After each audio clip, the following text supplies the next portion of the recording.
that's how he want to be. So let's not get this distorted history. Right now, Michael is planning a comeback in England. And they say tens of thousands of white British children lining up to see him now. And Michael ain't hip-hop.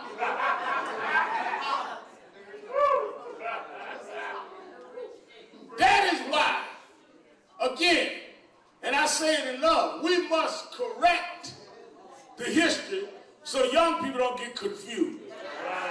And we must correct it so some of the artists that are being exploited by the industry don't get misinformation.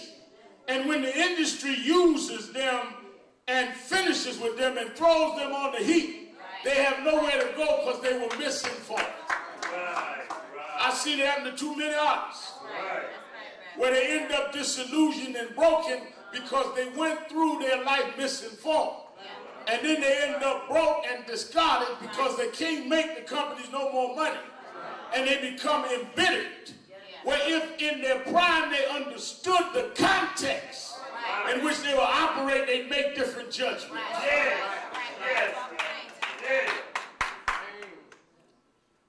That's why I tell a lot of the young artists, a lot of them talk to me, and I say to them, get your roots in your community.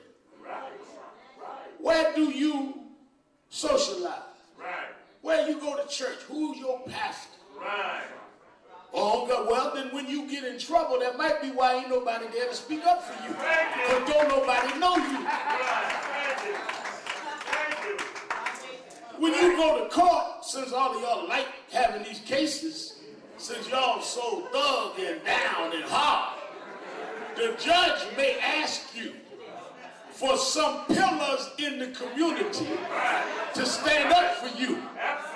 If there's nobody in your community of any good reputation to stand for you, that ought to tell you something about yourself. Hello? Your rep company gonna get their cousin to be your lawyer. So they gonna pay you on one end, you gonna pay the cousin on the other end. They all get rich and you broke.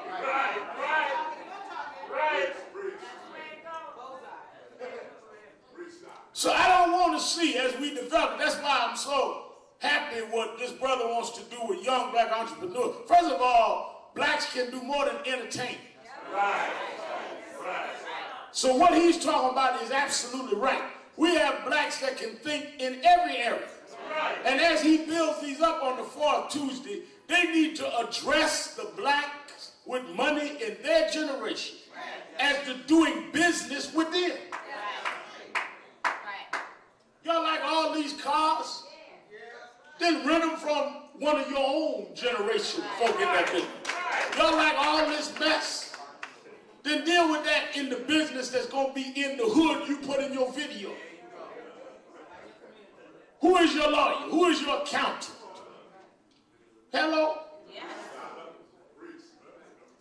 When I had there tell me, yeah, well, I got in trouble, y'all didn't speak up for me. That's right. But we didn't know you.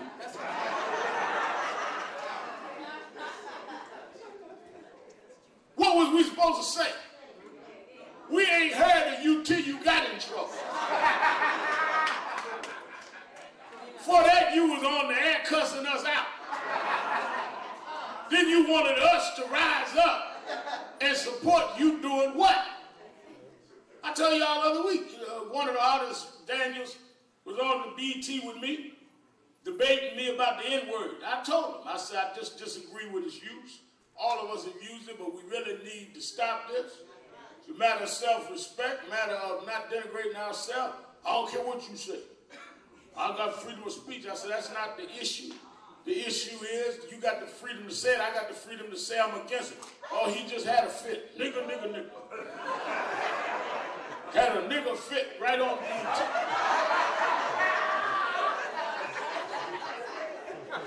So I sat there and took it. About eight weeks later, I was on the road somewhere, picked up a newspaper, they had busted.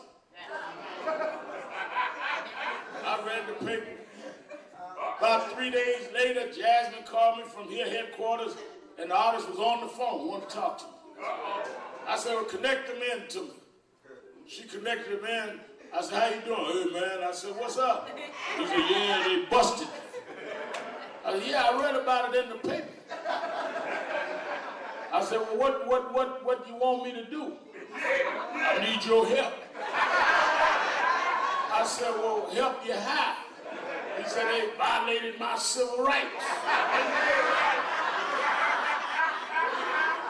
I said, niggas ain't got no civil rights.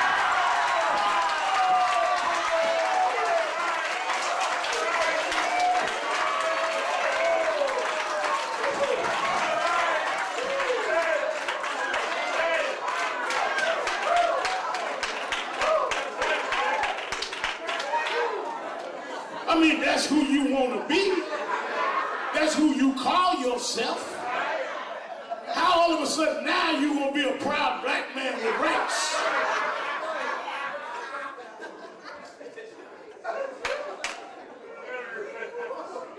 How you define yourself is how you carry yourself, and others will respond to you in that way. Be careful what you put on yourself. That's why the Bible said, let even the weak sound strong. I was growing up, they used to tell me, act like you got something if you don't have it. I knew a guy when I was growing up in Brownsville, get up every morning, put on a suit and tie, had an attache case, top hat, and he walked around all day, dressed like a Wall Street banker. I was about 15 before I figured out he didn't even have a job. But he acted like he had something. He refused to put himself in a negative position. How you act will attract what you want. There you go.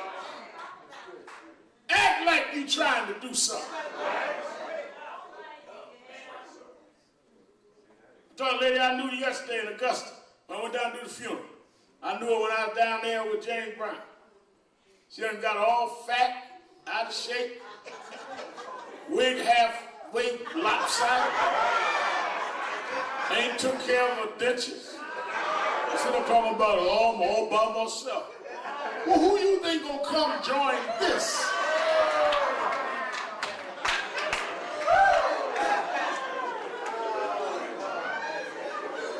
Look at you. I told her, let me get a mirror out the car. Look at you. You wonder why you alone? Act like you trying to attract something. I come to this magnificent house of worship tonight because my conscience leaves me no other choice. A time comes when silence is betrayal. And that time has come for us in relation to Vietnam.